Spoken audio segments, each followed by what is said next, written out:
Hi guys, ngayon ay share ko sa inyo kung paano ko nalabanan yung mga langgam dito sa ating tindahan.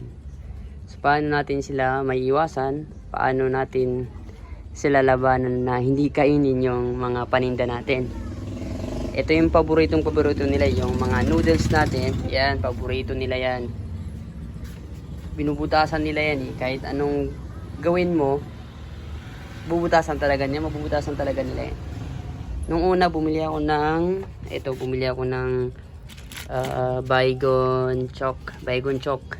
Ayan, ginuguhit-guhit lang dyan eh. Iguguhit mo lang ng ganito, hindi natatawid dyan yung mga langgam.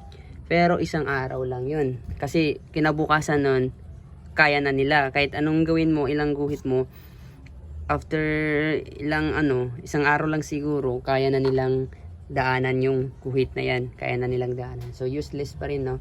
So yun talaga yung problema ko nung una, no? Yung mga langgam sa mga noodles. Kaya hindi ako makabili ng marami. Kasi kahit saan ko ilagay, nilalanggam talaga. So out of aksidente kong na-discover. Once na naggupit ako ng karton, ayan, para dito sa aking mga asukal.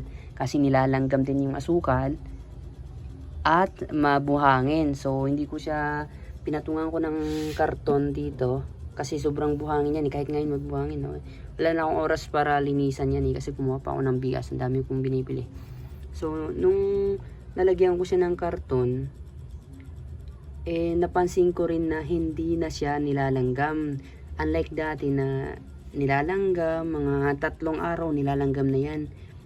So ngayon, kaya hindi ako makapag-repack ng sobrang dami. Mga 2 lang nire-repack ko, 3. Ngayon pwede na hanggang dito yan kanina eh. Ubus na yun. Nagre-repack na ako palagi ng marami kasi wala nang langgam. So ayun yung ginawa ko, no? Karton lang guys, karton lang. Gupit-gupitin nyo lang. Ito, ginawa ko lang tong karton. Ginupit-gupit ko lang. Stick glue lang. Tapos, ayun. Ano na kayo? Ant-free na kayo. Ant-free. Madali lang sobra. So, sa mga hindi pa nakakalam dyan, gawin nyo na. Hindi nyo na kailangan bumili pa ng kung ano-ano. Karton lang talaga. Ayan. So, ito nga pala yung tindahan ko.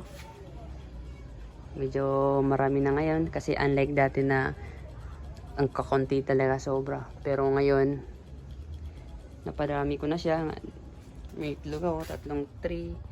May mga butane pa. Ang bilis maubos ng butane. 2 araw lang.